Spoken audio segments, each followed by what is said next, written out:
Atención, señores, porque lo que viene a continuación es una entrevista imperdible. Estamos a punto de conversar con Giovanna Vélez, abogada penalista, quien nos va a demostrar cómo se están tomando decisiones por parte del Ejecutivo en función a proteger a los impresentables, a Patricia Benavides. Esto es el continuismo de Dina. Gerí tendrá más del 53% de aprobación, pero lo que estamos viendo es más de lo mismo. El castigo a personas que hacen su chamba sucedió, recuerden ustedes, con la ex procuradora Silvana Carrión, y se lo están haciendo ahora a alguien que ha asesorado a varios ministros durante muchísimos años. Jamás nadie ha puesto en duda su calidad como profesional ni como persona, y ahora le dicen, señora, su carta de renuncia, se tiene que ir. Casualmente ella fue la que denunció a la ex fiscal de la Nación, Patricia Benavides, por haber plagiado 30 páginas de una tesis de maestría que terminó convirtiéndose en un libro aplaudido, felicitado, no solamente en el Perú, sino también en otros países del mundo. Giovanna Vélez está con nosotros. Doctora, gracias por venir. Muchas gracias, Juliana, por la invitación.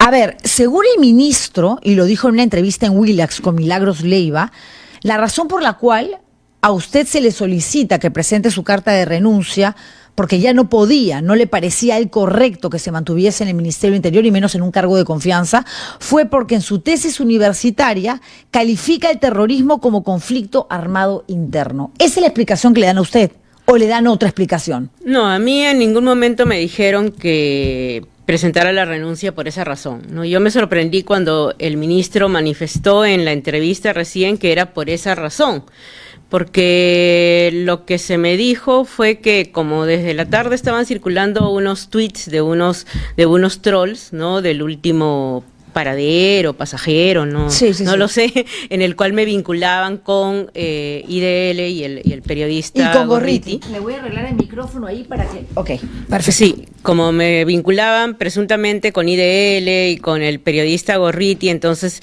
esa situación era lo que, bueno, habría motivado que el ministro quisiera mi renuncia, ¿no? Y yo la presenté, o sea, yo presenté horas antes de esa entrevista la carta, porque he ocupado, como bien dices, anteriormente cargos de confianza en el mismo ministerio, y cuando el ministro al cual he asesorado se ha tenido que ir, bueno, yo también me he ido. Yo no tengo ningún problema en aferrarme al cargo. Yo presenté la renuncia, porque si ya el ministro no quería trabajar conmigo, está bien, yo me voy, pero lo que sí no puedo permitir es que se me haya denigrado públicamente en una entrevista deplorable, con argumentos que no tienen ningún sustento. Claro, porque a usted le dan una excusa que le puede parecer bien o mal, pero dice, bueno, no me quieren aquí, no me voy a aferrar. Presento mi carta de renuncia, que es lo que me están solicitando. Pero luego, claro, aparece una nueva versión en esta entrevista donde obviamente ya hay un golpe a su honor, a su dignidad y a su trayectoria como abogada trabajando en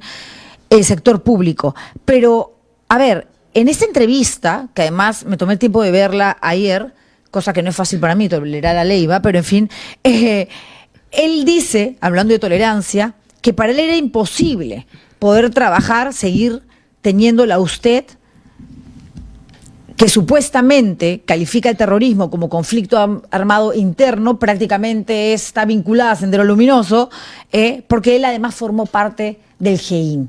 ¿Cómo toma esto usted? Claro, eso es una afrenta, es un insulto, es falso también y demuestra el total desconocimiento del ministro del Derecho Internacional Humanitario. Porque yo hago referencia al término conflicto armado interno, no porque niegue el terrorismo en el Perú, eso es algo que no se puede hacer.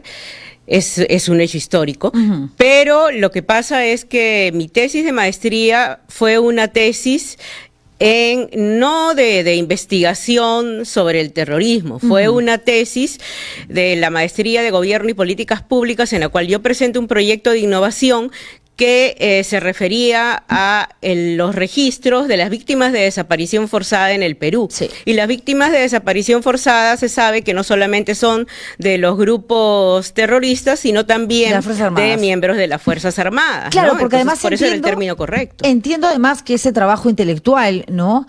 Académico, no habla en ningún momento, no sé, no parte desde el análisis del derecho en sí, sino de las políticas públicas. Claro, de las políticas públicas, tanto así que si hubiesen revisado correctamente la tesis y no solamente limitarse al primer párrafo, a las 4 primeras líneas, se hubieran dado cuenta que en la página 30 ya hago referencia justamente al acuerdo nacional y hago referencia a la política de eliminación del terrorismo y expresamente se señala en esa tesis, ¿no? Pero no solamente eso, doctora Vélez, porque usted luego de esto tiene participación en una serie de eventos, ¿no?, a nivel internacional, y se refiere a Sendero Luminoso como un movimiento terrorista. O sea, en ningún momento ha evitado utilizar este término de terrorismo para referirse a estos grupos genocidas, Sendero, MRTA, como para que efectivamente exista una excusa de que usted tendría algún tipo de simpatía por estos criminales. Claro, por supuesto que no, porque justo el día miércoles, o el miércoles 5 de noviembre, Sí, o sea, días nomás antes de la entrevista, yo fui invitada a un congreso de Derecho Procesal Penal por la organización Fundes de Colombia, Sí. y ahí yo lo que hago es una exposición sobre la colaboración eficaz, y justamente uno de los antecedentes es la ley de arrepentimiento, que se dio para que los miembros de los grupos terroristas, tanto de Sendero Luminoso como del MRTA, se pudieran acoger a la misma y que pudieran dar información sobre otras personas que fueran miembros de los grupos. Y yo lo digo expresamente, eso está incluso grabado. A ver, antes de que se le pidiera presentar una carta de renuncia, ¿cuál era su relación, porque estamos hablando de un cargo que era de confianza, con el actual ministro Vicente Tiburcio? Porque entiendo que usted estaba trabajando en la elaboración de leyes que pudiesen ayudar a que el gobierno cumpla con esto que anunció, ¿no? Un paquete de medidas mucho más drásticas para combatir la delincuencia. Claro, sí, yo la semana que estuve ahí no vi al ministro en ningún momento, sino que bueno, yo regresé al gabinete porque efectivamente venía trabajando en impulsar ciertas normas como el reglamento de la ley de extorsiones, como el reglamento de criminalística. ¿No? Eso quizás el ministro no lo sabe porque no se dio la molestia de conocer cuál era mi trabajo allí, pero sí, precisamente por ese trabajo y porque venía una delegación de facultades y yo tenía experiencia en ello, es que paso a trabajar al gabinete, ¿no? Y yo he participado en varias delegaciones de facultades. Yo he sido asesora del ministro José Luis Pérez Guadalupe, del ministro Vicente Romero. He salido en varios medios de comunicación acompañada de generales y coroneles de la policía, justamente explicando los decretos legislativos que se emitieron en el año 2023. Así es que no pueden tratar de manchar mi honor diciendo que yo tengo ideas al favor de terrorismo y eso es algo en realidad inaudito. Y todo esto, digamos, su trabajo como asesora de tantos ministros, ¿no? Y este apoyo legal que ha dado, esta asesoría, esta labor, ¿no?, para la creación de reglamentos, leyes, luego de su tesis. Ahí nadie le cuestionó si usted estaba vinculada a IDL, a Gorriti, si de pronto tenía una mirada demasiado pasiva con respecto a lo que fue el terrorismo, sino recién ahora. Pero ahora tiene que ver con un antecedente. Usted denuncia a la ex fiscal de la Nación, a Patricia Benavides, argumentando que ella plagió 30 páginas de su tesis. Claro, sí, fue un artículo de investigación que yo realicé sobre derecho procesal penal, pero eso fue algo objetivo, ¿no? O sea, ahí está de la página 83 a la página 111.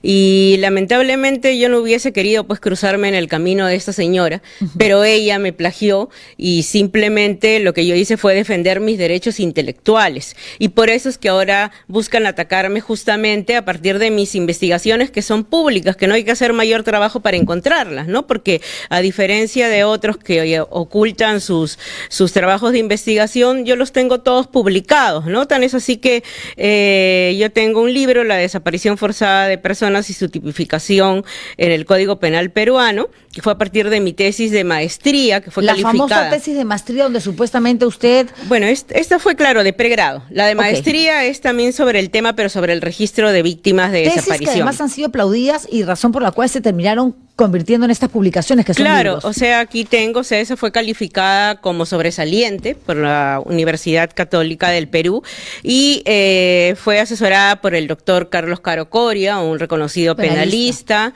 El presidente del jurado fue el doctor Felipe Villavicencio, que en paz descanse. Otro jurado también, José Burneo, un reconocido conocedor, especialista en Derecho Penal Internacional.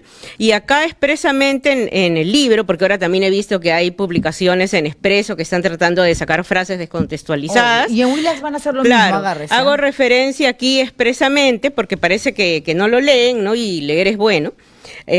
Aquí en la página 28 yo hago referencia expresa a la lucha antisubversiva y al terrorismo, ¿no? Y también tengo publicaciones incluso sobre el delito de terrorismo, un delito de criminalidad organizada. ¿Ese de qué año es, esa publicación? Esta es del año 2015, por ejemplo, estamos ¿no? 2025, han transcurrido 10 años. Durante esta década, usted ha trabajado en diferentes ministerios, usted ha asesorado a varios ministros, es decir, ha tenido una carrera que nadie ha cuestionado.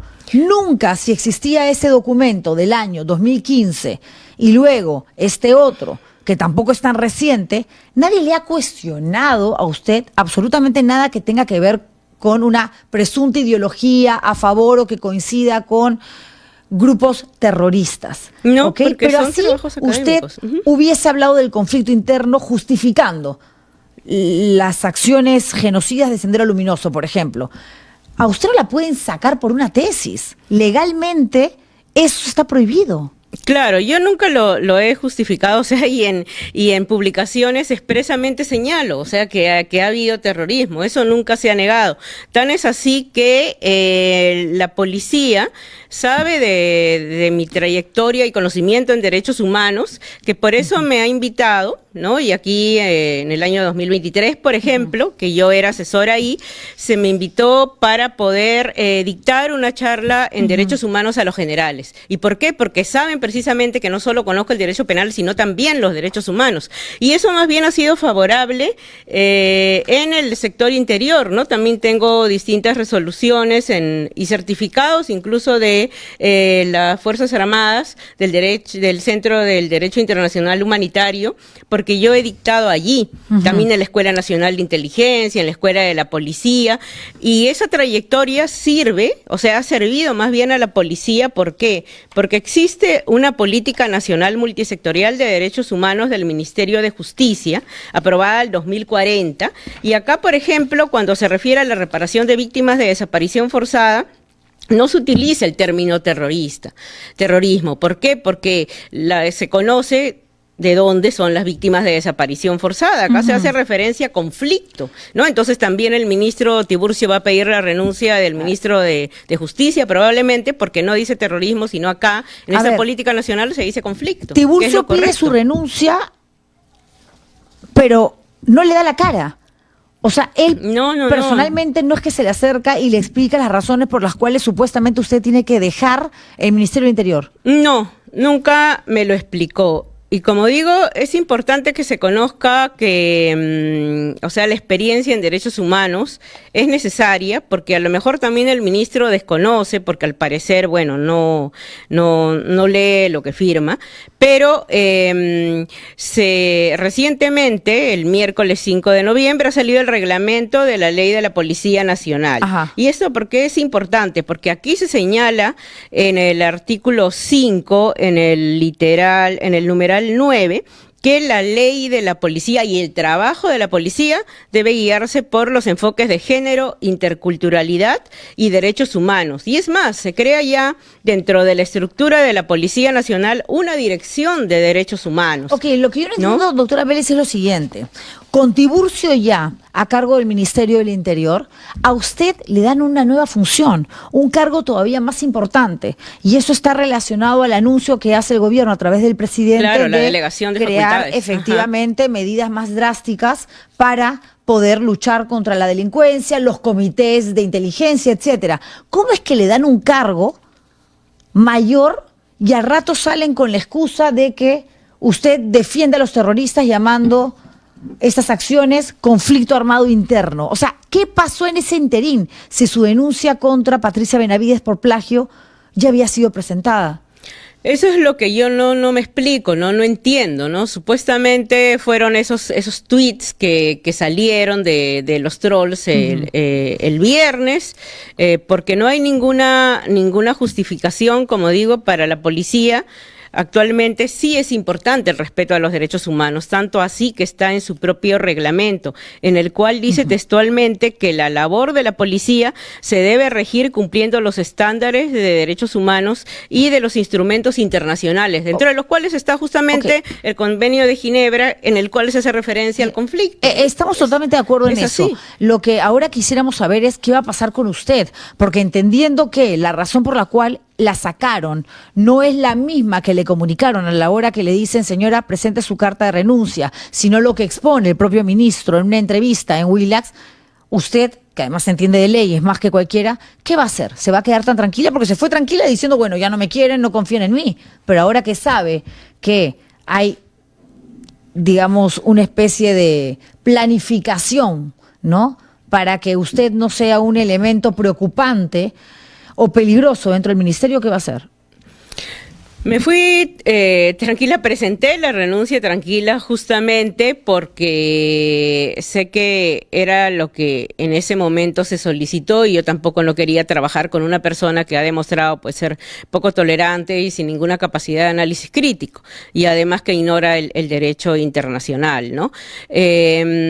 Pero ya cuando vi la entrevista en la cual se me está denigrando públicamente, y eso sí no lo puedo aceptar, voy a tomar las acciones legales correspondientes, ¿no? Primero porque se me ha difamado, se ha manchado mi honor a nivel nacional, ¿no? Por parte de una periodista que también desconoce el derecho. Desconoce ¿no? todo. Desconoce el derecho y que si quisiera debatir conmigo, bueno, tendría que hacerlo pues en el ámbito académico, que es el que corresponde, ¿no? Con doctrina, jurisprudencia, no con insultos, ni apelativos, ni calificativos. Ahora, respecto también... ¿Va a presentar una querella por difamación y calumnia? Sí. ¿Contra el ministro? ¿Contra el canal? Claro. En realidad, contra ambos, ¿no? Y también ha habido afectación a más derechos, ¿no? A derechos de libertad de expresión, censura académica, que eso nunca se había visto. Y también hasta discriminación, ¿no? Y eso es justamente lo grave. Yo sé que hay mucha gente en el Ministerio del Interior, en la Policía Nacional que me conoce mi trabajo, pero que bueno, no pueden hacer público su apoyo porque tienen temor a represalias y a que puedan perder sus puestos de trabajo, y yo lo entiendo. Entendible, eso pero también es importante señalar que si callamos ante las injusticias, eso nos hace daño como sociedad y como país. No, ¿no? totalmente. Y yo creo que usted ha sido bastante valiente en venir esta mañana al programa con toda la documentación, ¿no? Para responder, no solamente, digamos, cumpliendo su objetivo principal, que es no permitir que nadie la denigre y permitir que su honra se mantenga intacta, sino porque aquí lo que se está revelando, y de una manera absolutamente clara, es cómo se están manejando las cosas al interior del gobierno por medio de sus ministerios para castigar a los que no van acorde a la defensa de personajes a los que ellos quieren en el poder. Porque para usted está clarísimo, y quiero cerrar con eso para que no quede alguna duda, diga si me equivoco o no, que esto es por haber denunciado a Patricia Benavides. Claro, obviamente ha sido así porque yo cumplía con todos los requisitos para el cargo y el ministro, es más, lo ha dicho públicamente, ella cumplía pero no sabía de esto. Entonces, ¿qué quiere decir? Que Recursos Humanos se tiene que poner a leer qué es lo que escribe cada persona a la que van a contratar. ¿Dónde está eso? ¿En qué norma? ¿Cree que Patricia Benavides haya llamado directamente al ministro, se haya movido en en la cartera del Interior para que usted salga, que ella misma lo haya solicitado? No podría afirmar eso, ¿no? No lo sé, pero la verdad sí, yo me siento orgullosa de quién soy, de todo lo que he venido trabajando hasta el momento, de las publicaciones que he realizado, y la verdad yo creí que tendría por jefe a un caballero. ¿Y qué es lo que tuvo como jefe, para terminar? La última palabra. Bueno, una persona que en realidad se ha dejado manipular, ¿no? Gracias por haber venido, doctora, y mucha suerte. Y gracias a Gracias. ustedes por vernos ahora por el tema de la franja electoral.